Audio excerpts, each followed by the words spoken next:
देख रहे हैं सिटी इंडिया न्यूज़ चैनल हक की आवाज़। कोरोना वायरस की वैक्सीन को लेकर रूस की जानिब से एक अच्छी खबर आई है। रूस के खबर रसां इदारे तास के मुताबिक रूस में कोरोना वैक्सीन के क्लिनिकल टेस्ट के पहले दौर का 15 जुलाई को इख्तिताम होगा। पहले दौर में कई एक वॉलंटियर्स को ये वैक्सीन दे दिया गया है, लेकिन किसी में भी इसके मनफी असरात नेगेटिव अलामात ज़ाहिर नहीं हुए हैं और ना ही कोई साइड इफ़ेक्ट ज़ाहिर हुआ है।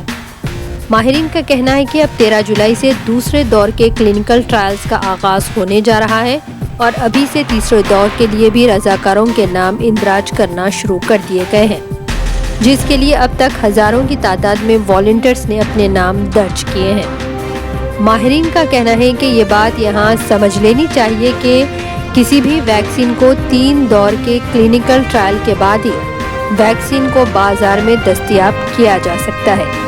हर वैक्सीन की तैयारी के बाद इस वैक्सीन का 3 क्लिनिकल ट्रायल बेहद ही ज़रूरी होता है और इसके कैसे असरात पाए जाएंगे इसके मुताले के लिए भी काफ़ी वक्त दरकार होता है और इस तरह एक वैक्सीन को आम करने के लिए 1 से 1.5 साल का वक्त लग जाता है, क्योंकि वैक्सीन की तैयारी से इसके ट्रायल फिर इसके असरात के बाद ही कोई भी वैक्सीन का इस्तेमाल किया जाता है।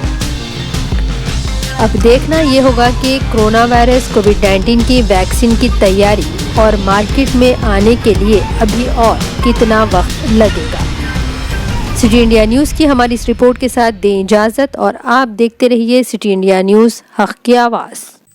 दोस्तों, अगर आपको हमारी न्यूज़ और एंटरटेनमेंट तमाम प्रोग्राम पसंद आते हैं तो फिर लाइक करें, शेयर करें और सब्सक्राइब करें और हाँ, बेल आइकॉन दबाना ना भूलें ताकि आप हमारी हर न्यूज़ और हर एंटरटेनमेंट प्रोग्राम से अपडेट रहें। देखते रहिए सिटी इंडिया न्यूज़ हक की आवाज़।